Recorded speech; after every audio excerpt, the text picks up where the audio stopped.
I'm Dr. Jordan Wiggins, and this is the Pleasure Principles podcast.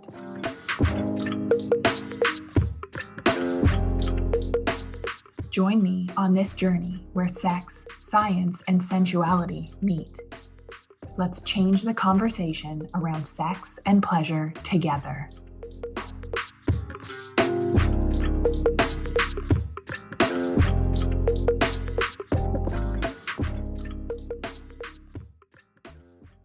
Welcome to the Pleasure Principles podcast. I want to introduce you to our I'll Have What She's Having guest today, Nikki Bergen of the Bell Method.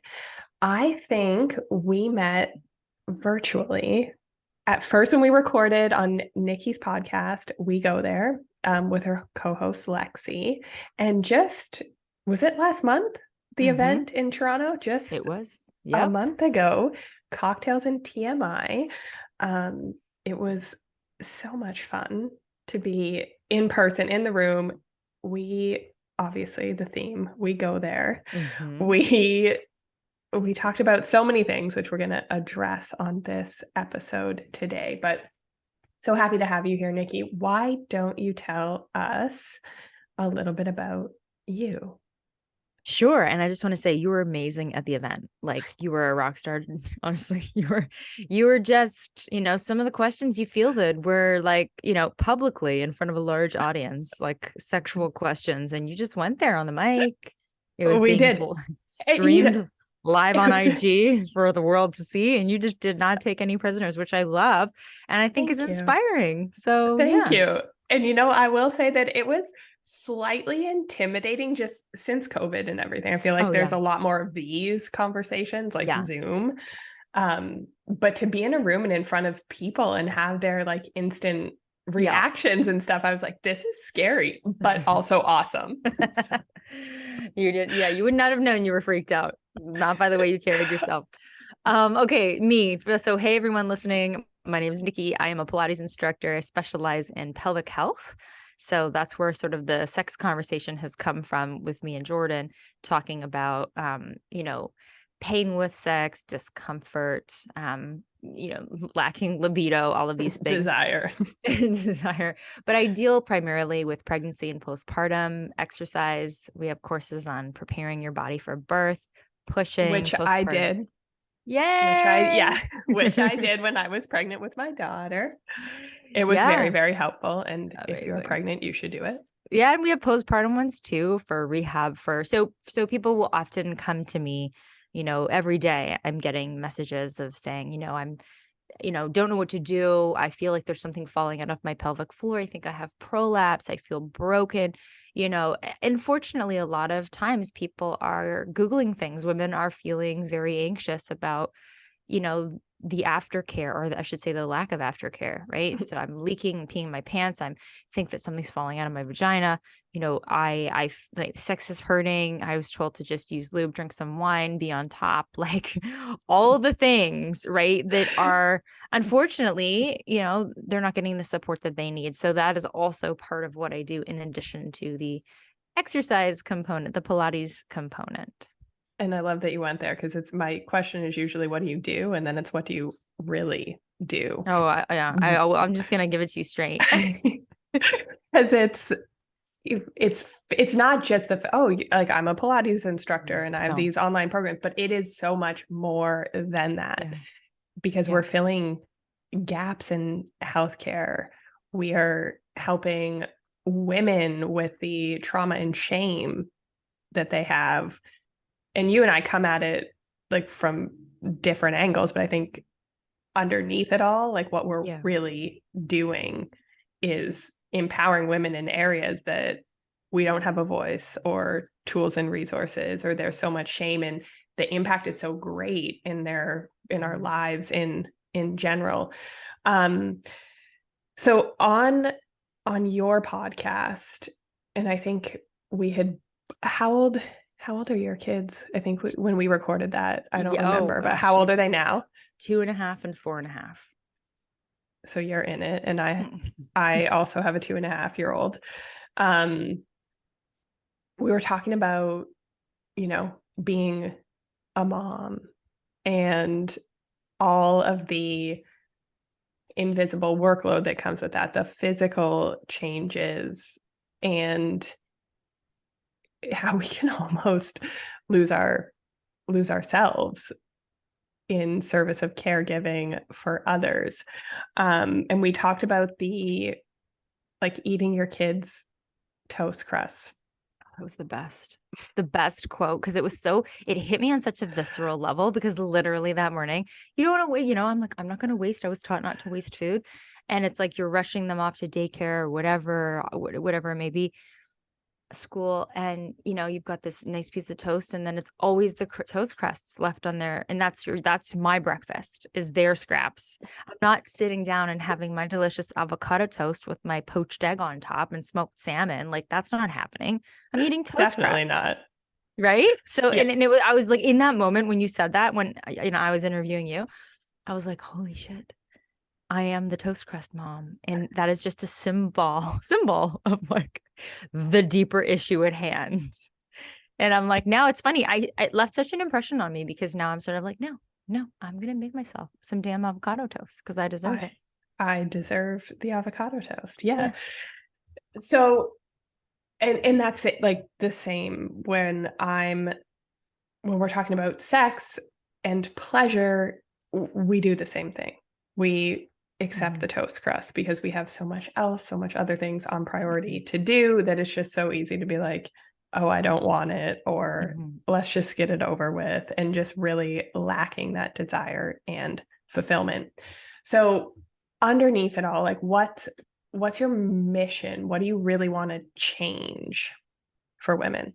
I mean, I think there's so much to say here, but in general, I want women to feel like they matter, their experience matters. Keep in mind, I deal a lot with people who have experienced trauma in birth. Not all of them, of course, but just a feeling of, this silence that can come when you go through an experience that felt disempowering. And then this idea of like, well, how can we help you find your voice? How can we help you prepare in such a way where you feel more equipped to share your needs, wants, wishes? And there's so much parallel that I'm drawing with the work that you do, because when we find our voice, it has such a huge impact in so many other aspects of our life. So I often say that the way you are treated and supported in birth is something that you will remember for the rest of your life. And it has such a huge, powerful, lasting impact on us. It can either make you feel on top of the world, like you are the most amazing, badass superwoman that can conquer anything, or it can make you feel like you have somehow failed. And it can really, unfortunately, have a really impactful, negative impact, I should say, on your transition into motherhood. If you are coming from this place of, my needs didn't matter, I was shushed, literally and figuratively, it's a whole other conversation about the photo that I shared, the student's photo, right? But it has an impact, and it can also make us lose confidence in our bodies. So of course, as a Pilates instructor, I look at things, and I've been doing this work for 2 decades now. So I can tell when someone's really struggling with fear of movement, or like my body failed me, quote unquote, in some way. And now, I'm trying to go into rehab. I know I want to rehab my core and strengthen my pelvic floor and stop leaking and all these things, but they're feeling still very much disempowered, and then they don't trust themselves and they don't trust the movement, and they kind of feel like, well, what if I hurt myself, or what if I'm not ready for this, or what if I make it worse? I don't know what's safe, or even feeling disconnected to the sensations in their body because there's this dissociation. So it's like, and bear with me here, but I'm like, do you feel it in your core? Right? And they're like, no. I'm like, do you feel your butt? And they're like, I don't know. I don't think I'm doing it right. And then that can create this anxiety around like, something's wrong with me. And it's like, nothing's wrong with you. You're still dysregulated because this thing happened. You didn't have a voice. You weren't, validated, heard, respected. Obviously things happen in emergencies, but there's still a way to treat someone in that emergent situation where they don't just feel like a body on the table. They feel like they're part of this experience. They have some decision-making power, at least, you know, I think you know where I'm going with this. Yeah, definitely. And the parallels to sex and pleasure, and what I would be talking about and all of that reconnecting after trauma, I would be asking, do you feel it in your pussy? I love that you're just like, I'm going to say it. I love it. I'm like, wait a minute. Oh, I'm on my podcast. Okay. Yeah. Well, there is this disconnection. And so I've often been thinking about like this quote. I'd love your thoughts on this, but this idea that like there's something threatening about a very empowered woman. You're nodding your head. We are scared of ourselves, of our empowered selves. And I think this is huge. This conversation is huge, but I think that there has been systematic like disempowerment and disconnection from female sexuality. And these are big topics. We're not going to be able to get into them all, but if we talk about burning of the witches in war, what happens during war when one country takes over another, they rape the women. It is like, and it's a thing that happens. And I know sometimes we don't talk about it or whatever, but why would they do that if it was a waste of time? Like it's literally cutting a culture off at the knees when we disempower women.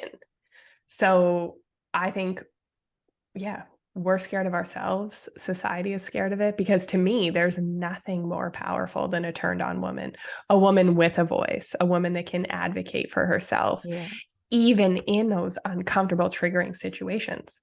Yeah, be it during sex, be it during birth. And birth is kind of inherently sexual in and of itself. And it's been desexualized. Oh my gosh, it's been so medicalized, as we know, right? And it's sort of like, you know, the shushing. Like here's a woman with no epidural being forced to be on her back, a position that felt so unnatural, and then forced to be shushed and quieted down. Like, don't be dramatic. I have a visceral response to that one. I shouldn't laugh. I'm laughing at your face. Sorry. Yeah, we're not laughing at the situation. It's my reaction that I can't hold in. It's interesting for me being a newish mom, stepmom, dealing with all of it. I was educated like in preconception, pregnancy, post-conception, postnatal care. I read like Ina May. I did my homework as any superwoman would. And I also had 8-9 years of post-secondary medical education taking me through this process. And there were times where I felt I didn't have a voice and I felt disempowered. And I had it's just even the system, right?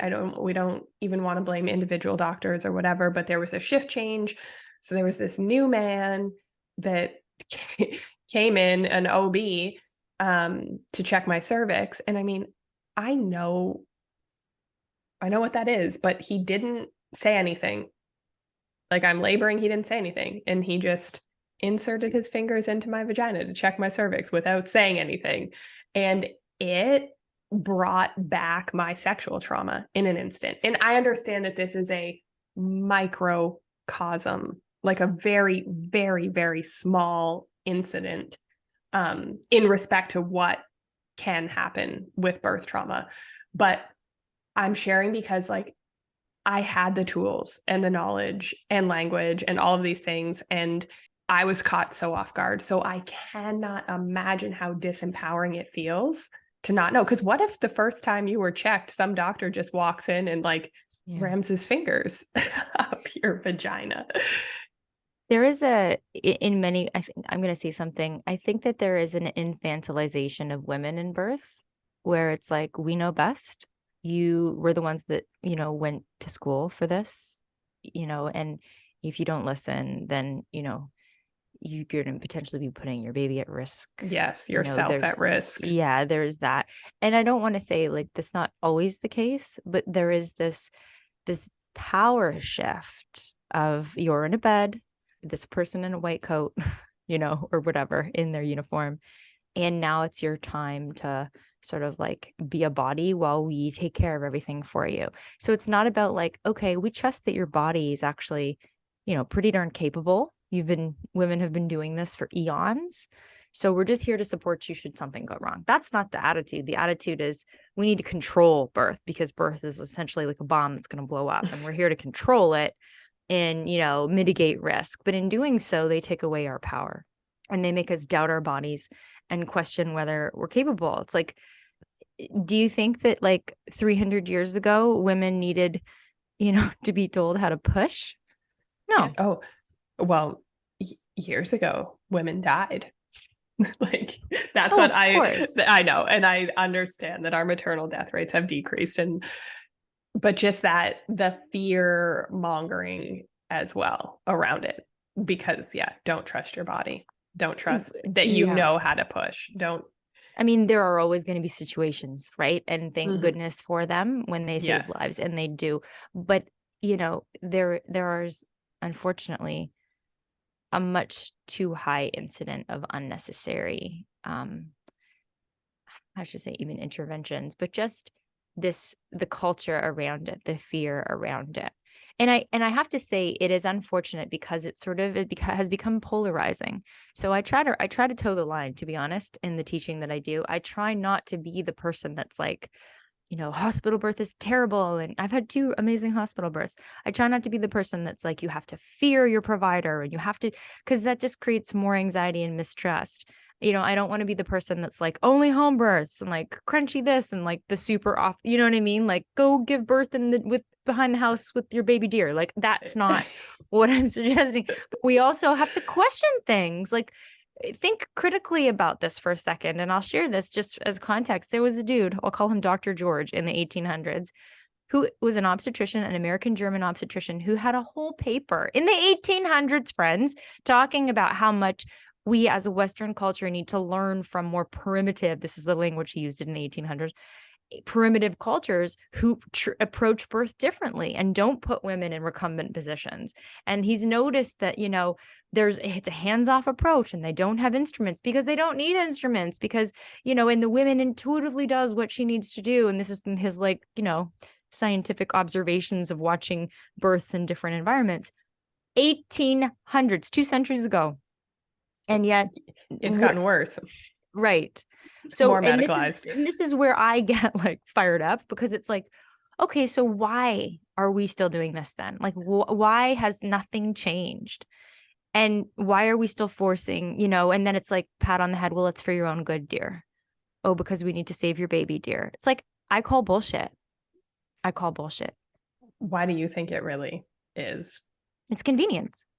It's convenience for the person who's catching the baby, and it's the training, frankly. I think there are many providers who are open to quote unquote catching babies in a multitude of positions. But unfortunately, obstetricians are still being taught lithotomy. They're taught and they're comfortable. And then of course we have the litigious nature of, births. Yes. It's like, well, I don't want to stray outside of my comfort zone because I don't want to get sued. I don't want something to go wrong. And so we're stuck. And so we need to change the education. I'm not here to demonize doctors in any way.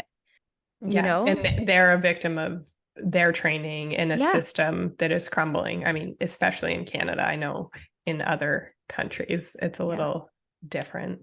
So it's hard because in that moment, maybe there's a good parallel here because I know the people here listening aren't really so much listening to your podcast to talk about birth, right? You're more here for sex. So I'll draw some more parallels. But feeling how much you just want to kind of swallow what you're feeling if something feels like it didn't feel quite right during sex, for example. You feel like you're like, oh, like it's kind of awkward to bring that up, and I don't want to hurt anybody's feelings. I want to be nice because we are kind of conditioned to be nice. Well, it's the same thing with birth. We don't want to be the bad, bitchy patient. Literally, I don't want to be. Yeah, literally. And because I had planned to have my daughter at a home birth in the pool with my deer and a harp playing and my midwives and my platelets dropped too low, so they had wanted to induce me. And again, I wish I'd done a little more reading and all of that because I think I got fear mongered a little bit into a hospital birth. But anyways, at when I was pushing and they were going to catch her, it was my midwife and a midwife student, an OB and an OB student, 2 OB students, Oh, and wow. a nurse. It was a show. And my partner and and my doula. And what I want, it was a whole, everyone come for this show. So I wanted to ask people to leave, and I swallowed it. Yeah. And you remember that, don't you? 2.5 years later. 100%, because I wanted to say something and I didn't, and I justified it. And I thought to myself, you know what? You've been a medical student before, you needed experience, all that stuff. So I put the needs of everyone else above the needs of myself, and I tore my labia. And I honestly, and again, this is conjecture, this is me, this is my feminine intuition talking, but I honestly feel like if I would have asked people to leave and I would have relaxed and done the last few like pushes on my terms comfortably, I think I would have relaxed enough and not torn. It's probable. I mean, you'll never know for sure, but I mean, it's a definitely, your theory is not flawed. And we do it with sex. Like if our partner wants it and we don't, it's just, okay, well, we'll get it over with, or this isn't feeling good, so I'll fake it, or I want it and he doesn't want me, so what's wrong with me? I'm broken and I'm flawed, but I'm just going to swallow it and not like pretend like I don't, or busy myself with other things. So the swallowing, the stuffing down, the burying is definitely a parallel in our work with birth trauma, painful sex, all of it. So tell us a little bit more about you, because I like to highlight women that I find amazing. I love their work, I love their mission, and I always want to know like more behind the scenes, because if they're going to follow you and find out more about you. But what brings Nikki pleasure? I am definitely, I mean, I'm a Virgo. I definitely derive pleasure from serving, if you believe in her astrology. Yes. Oh, we do. Okay. So that definitely makes, I have this deep internalized need to be useful. Like, I feel like I think I love that you're like, what brings you pleasure? And I'm just telling you what like stresses me out instead. But in general, I feel like a deep need to always be producing, to always be creating, to always be doing something of value. And that is a struggle that I deal with. That avocado toast crust part of me is to feel like what I'm doing is enough. I constantly feel like I want to be doing more. And that could be a function of having kids that are both quite young and need a lot of my attention. That could also just be my own personality. I'm not sure. But, I definitely have been not really focusing a lot on like what brings me pleasure. I think I get like the dopamine hits and the serotonin boosts feeling like I have impacted someone else's life. So like when I get a good testimonial from the push prep course and it's like, I had my first VBAC after 2 C-sections, like I'm like crying happy tears. Yeah. Like, first of all, fuck yes. Yeah. Like stuff like that. I'm like, that is like what I am seeking. So yeah, like, and I get pleasure out of connection from other women. I used to teach quite a lot in person, like 15 classes a week. And then the pandemic happened. We're all online now. So seeing people and connecting is something that I definitely get pleasure from. I think one of the things that I really have realized motivates me is trying to take away the shame out of conversation. So that's frankly like the impetus for us starting the We Go There podcast. Even the way that I've started to approach teaching in the prenatal courses. Let's talk about hemorrhoids. Like, let's straight up talk about them. You don't need to be ashamed. Or like, let's talk about having this pain that you're experiencing. There's nothing wrong with you, but let's, or even like peeing your pants. We often hear these comments like from people who are trying to push pelvic health, as they should be. We want to be pushing, go see a physio. You don't have to live with this, see a PT. But they use the words like common, but not normal. And that can also not land well for people because they're sort of like, yeah, it's common, but like now I'm not normal. So it's like, yeah, it's common, but there's freaking help, girl. You don't have to live like this. Like you don't have to suck it up, right? Yeah, you don't have to be in the always commercials like like dancing you don't with have to your suck it up. Like there's underwear. help. Yeah. There's help. So rather than saying it's common but not normal, I'm like, it's common, but there's help and there's stuff you can do to I love that. improve your situation. And I want to help you out. I want to show you. And I realized like I think I got a lot of support from other women when I was going through my own fertility challenges. And I remember for a while feeling like I had to wear this mask, pretending that I had all my stuff together, right? And at the time, I was already teaching pre and postnatal classes, and I started hating like Monday nights. And I was like, why am I in a bad mood every Monday? Well, it's because Monday night was my prenatal night. And like I was in the middle of like, cycle monitoring and IUIs, and I'm, got like black and blue veins, and I've been getting up at the crack of dawn to get to the fertility clinic and then back to my studio, whatever. And then I was so exhausted and it felt like I was being so fake. And I started kind of resenting the women that I had they were entrusting themselves to me to guide them. And deep down, I'm kind of like, oh, here we go. Another pregnant lady. If only she was so, she knew how lucky she was. Why you can stop complaining about your back pain? At least you're pregnant. Like I was going to a dark place. And finally I was like, I got to take my mask off. It was really good advice that I got from somebody. And I remember opening up and I was like blinking back tears in that moment. That one night, I was like, you know what?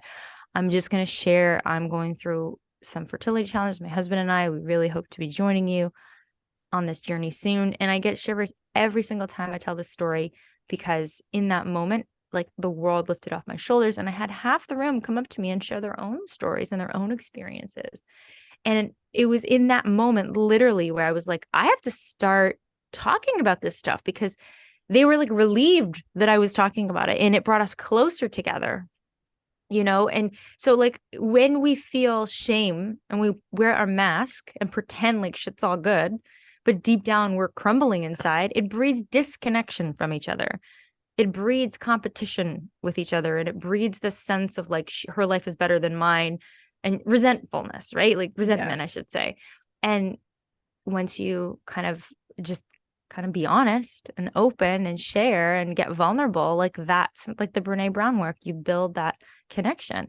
And so really like that's what drives me to continue talking about these issues, whether it's birth trauma, which is a silent thing people feel shame about, whether it's bad sex, right? Which is what you talk about more, but like peeing your pants, feeling, like you're really lost in your body, feeling you're struggling with your mental health. These things are things we need to be okay to talk about because we can actually normalize it and then get help. But if we don't normalize it, saying common but not normal, then it sort of breeds even more shame, Yeah, like something that, I need to get help for because something's wrong with me. Yes. The open mask off conversations is exactly what I realize. Like that's the medicine a lot of women need. Yeah. And obviously my approach more on the sexual side of things, but COVID made us, well, first of all, the more open personally I shared, the more it resonates with women, period. And second of all, COVID, I started doing online groups. And before I had this belief, there is so much shame, there is all this stuff like, and again, it was my clinical white coat mindset at the time that they're going to want to go through these things and these programs on their own or guided like one-on-one by me. They're not going to want to talk about it in groups. And I tried it in COVID, and to be able to talk to other women going through the same things openly, mask off, like that changed everything. And that was healing in a way that nothing else could be. It was so beautiful. Yeah. We're starved of that. I think we're starved of that. And then it's sort of like, oh, I'm not alone. Oh, I actually do have a voice. And that's what breeds empowerment, I think, and courage. And when we tune back into our own voice, our own desires, that's when I see the turning point. Because initially it's like there's this time of, well, what should I want? What kind of sex should I be having? What kind of birth should I have? Because again, we're so conditioned to think of others and not ourselves. So when we can tune back into that intuition and that internal knowing, and that's our like desire, that's our life force, that's our eros, our erotic energy, which we have been systematically turned away from because empowered women are scary. Mm-hmm. Yeah. And then when you can get a bunch of women together doing it, and then they can take that back to their families, and then we can actually change generational patterns. It's powerful work. It really is. And it needs to happen. I mean, gosh, to be a fly on the wall in one of your sessions. I know. I feel like I got told by a marketing people to like unbox some of my stuff and like let us see the inside. So maybe that's a good thing. But I feel the same way about your work, is in even doing your prenatal course, feeling it was like it wasn't just about, oh, do these exercises. It was about the empowerment, and I fucking loved it. Okay, so you basically let our audience know that you are what we call at the Pleasure Collective, a superwoman. Oh, okay. Caretaker. It's good. It's good. And also it gives us like, what do you do for pleasure? And you're like, oh, I help other people. I know. I literally the wrong answer. I literally just recorded a podcast about how if you're getting pleasure from helping other people. Oh, really? That's my problem. Diagnose me, doc. Oh, we need to talk. Yeah. Okay. All right. No, true. And again, it's because anything that I say and know with certainty, it's because I've run that game on myself in the past. So, which we need. And I feel the same way. And that would have been my answer.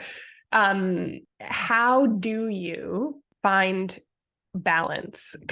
And again, I'm not even sure if balance exists, but it seems to be something that all of us superwomen listening try and do, right? We have the big careers and the families and the things. Okay.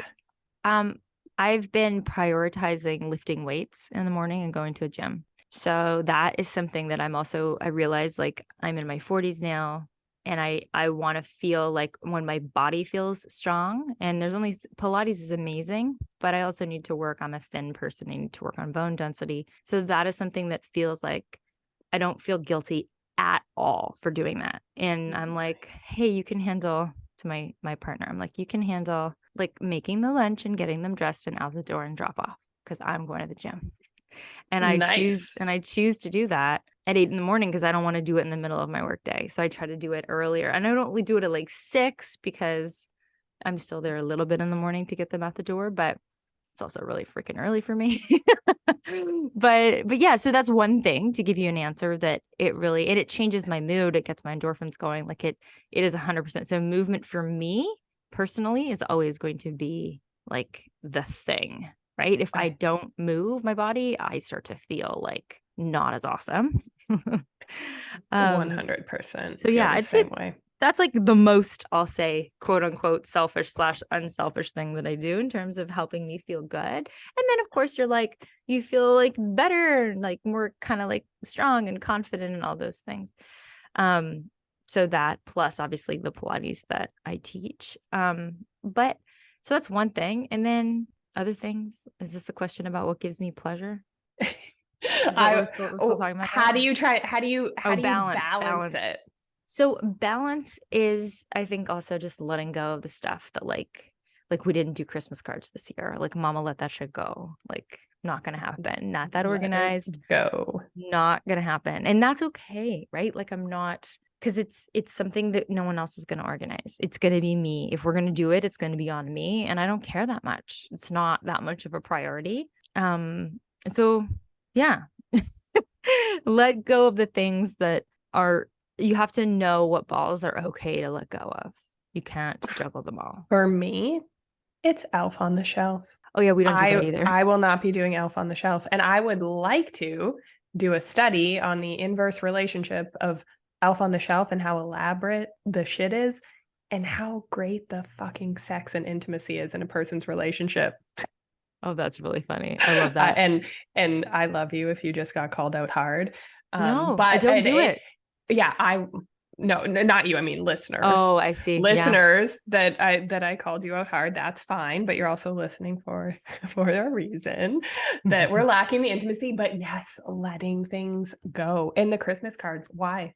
Yeah, I mean, it's nice. I like getting them, but I also am sort of like, I don't know, like I'm not that organized for everyone's address and like, the whole, I would maybe one day my future self will do it. And I applaud anybody who has like a system down and has this taken care of. And maybe they do like the Shutterfly Black Friday deal, like kudos to you. You've got that shit organized. I love it. But it's also like not something that we never sent them out as like a family growing up. We didn't do Elf on a Shelf growing up. I don't think it was around. So I don't know. I feel like that also helps because I don't feel like I have this familial pressure of like, you have to keep this going. Yeah. I find when I say that I don't do it, I get the pressure. Oh, really? Oh, the kids will have excellent memories of this when they grow up, or it's the shamey shit, right? And I'm just like, like, okay. That's when I do put the mask on. That when I'm out publicly and I hear this shit like that, like when people try and fling their shame shit at me, that's when my mask does come out. It's handy in those situations. And then it can just slide off me. There's so many ways that you can create memories and traditions. At the end of the day, if doing Elf on the Shelf stresses you out and you're like, oh my God, where'd the elf go? One more thing. Yeah. Right. If it's too much, if it's beyond your capacity, it's okay. But maybe you love doing it. It's your thing. Like, great. If it brings you pleasure, do it. But if you notice you're like, God damn it, the stupid elf, then maybe skip it. Yes. And I would even dive in. I 100% agree with everything that you just said and say, let's unpack does it bring me pleasure, or is it just one of the other 1,000 things that I did that day that's for someone else? Yeah. Oh, for sure. Sometimes it's just like listening to a podcast in traffic or getting yourself a $6 latte. Not every day, hopefully, but like, occasionally if you have the ability to, or just I don't mean to make it about spending money, but like something where you can just take a moment and like go for a walk and like take a call outside instead of staring at your screen. Stuff like that. That was one amazing thing that COVID helped me with, was doing the odd thing outside, just changing location. Yeah. And I found that was super helpful when you're locked down. And then I just made that a continued practice now, and it is so good. Okay.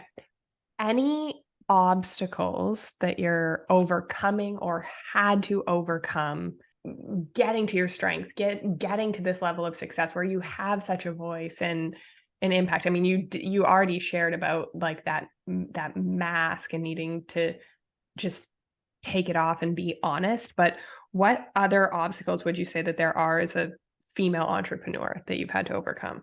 I don't think haven't completely overcome them. It's all a work in progress. Works in progress. Yeah, exactly. Definitely the mask thing for sure. Is a big one. But for me, I'm learning that, and this is actually quite timely because, even today I had a meeting with my podcast co-host and I was like, man, like I'm feeling like shaky. She's like, what's wrong? And I'm like, I'm getting so much like venom spewed at me right now in my DMs. And she's just like, oh my God, Nikki, you're so strong. And I'm like, but I recognize that if I'm going to post something that is a little bit controversial, I signed up for it. Like I ordered it somehow on my plate. So I have to have the strength to have a bit thicker skin and recognize that, like, so for context, like I'm talking about birth trauma, I'm talking about, some imagery that a student asked me to share on her behalf to help her help, other people self-advocate for themselves. And, and I let her, it was her words, not mine, but I just was sort of like, listen, like this isn't about demonizing healthcare workers. This is about like, there's pain on both sides. Nurses and doctors are overworked, often understaffed, sometimes abused. They're doing their best. They're doing in a really rough situation. Yes. And unfortunately, that often comes down to the impact of patient care. And it's often not patient-centered care. It's often like, shut up, sit down. You're just a number. Like, we got to get through this as fast as we can get you in Yeah. and get you out. And this is not everywhere. But it does happen, unfortunately, more often than it should. And so I'm sort of trying my best and really reflecting on the words that I use to try to convey this in an articulate way, balanced way. But I also have to sit in the reality knowing that some people are going to be mad no matter how I say what I'm saying. And they're going to be angry because they feel triggered. And maybe, some of them are healthcare workers themselves. And, and I recognize like 80%, I'm going to even say 85% of the response, maybe even 90, super positive. Thank you for saying this. I feel like I have a voice. Thank you. But it's that 15 to 20% that are so angry.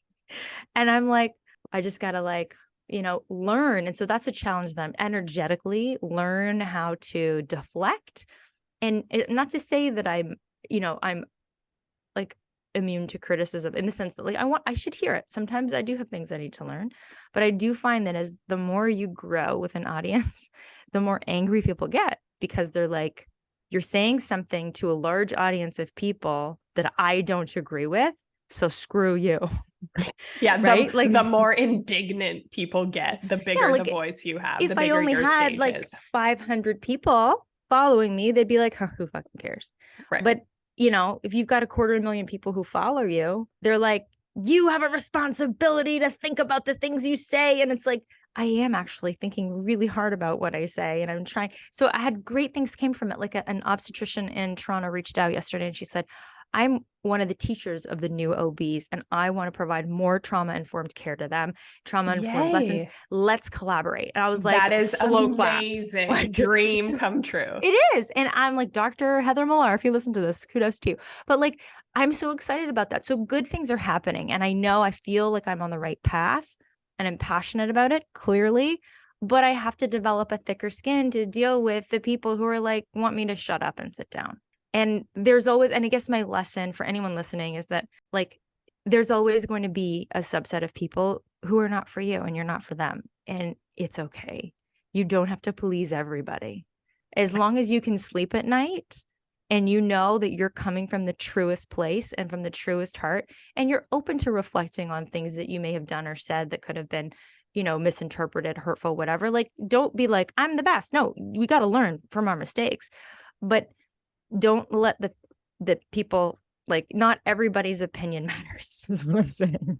Yes. And first of all, I commend you for doing the work on the scale that you do. Cause I have issues dealing with the venom sometimes. And I feel like I hid a little bit until I developed the thicker skin and my boundaries and my first of all, if you don't even have a profile picture, this looks like some fake ass account. I'm just deleting and not responding to you.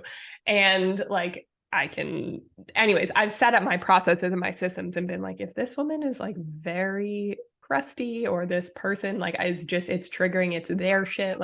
I'm not going to let it land on me. I felt like I needed to develop my thicker skin before I got in the limelight. So I love that you're like, I have this massive audience and I'm still learning. Oh my gosh. It's still hard. 100%.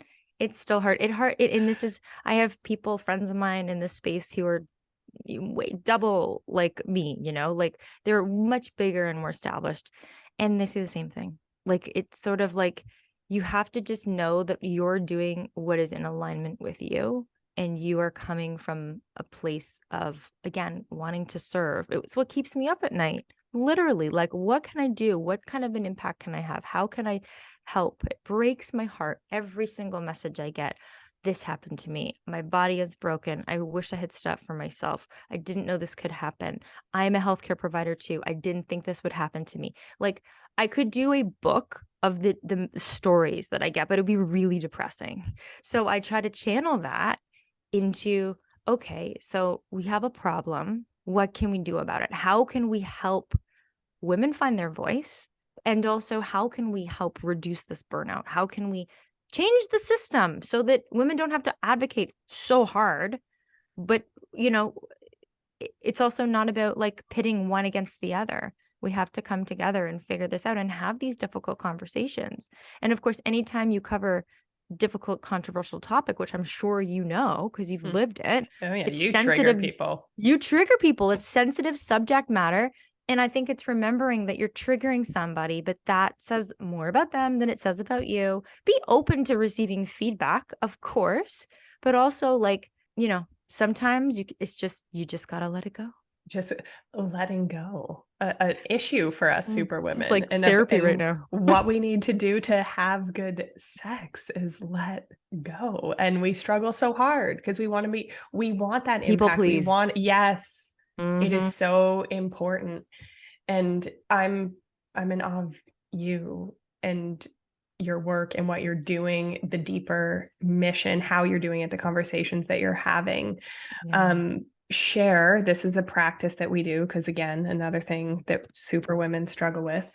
Share a brag with us. What's something that's awesome and you're super proud of? Oh, this is so awkward. Oh, I hate it. Oh, it's okay. You can hate it. We do uncomfortable things.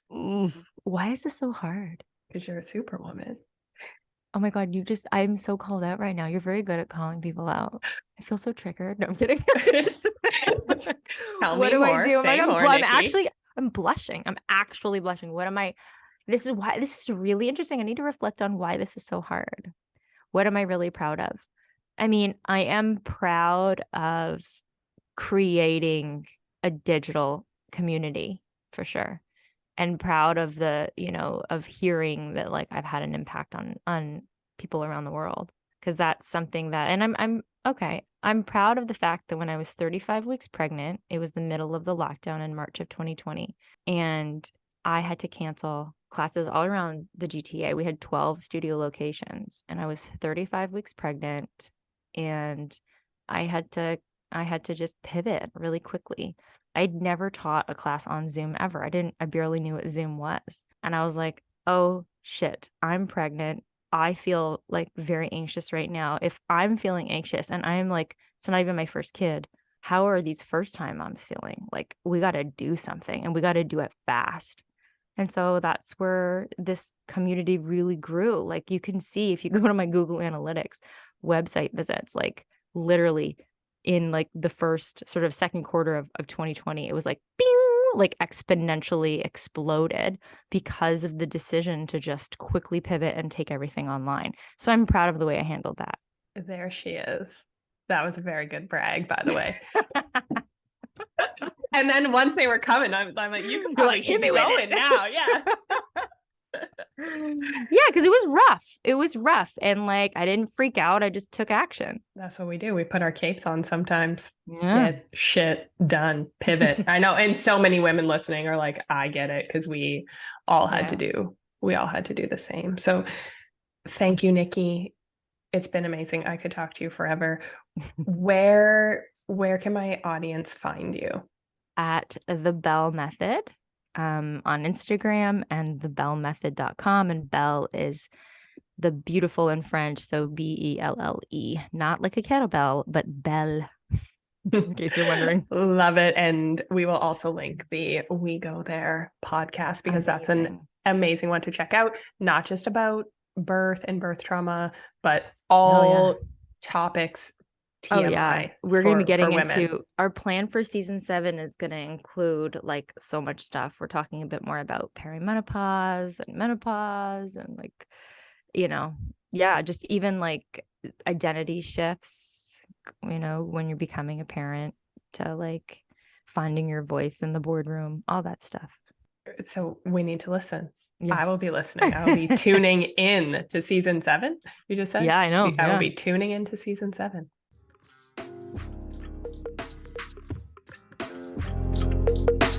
Have a great week, everybody.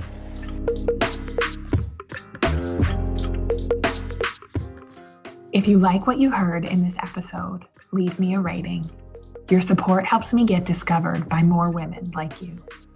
Together, we can change the conversation around women's sexual health and pleasure for you, your partners, and generations to come.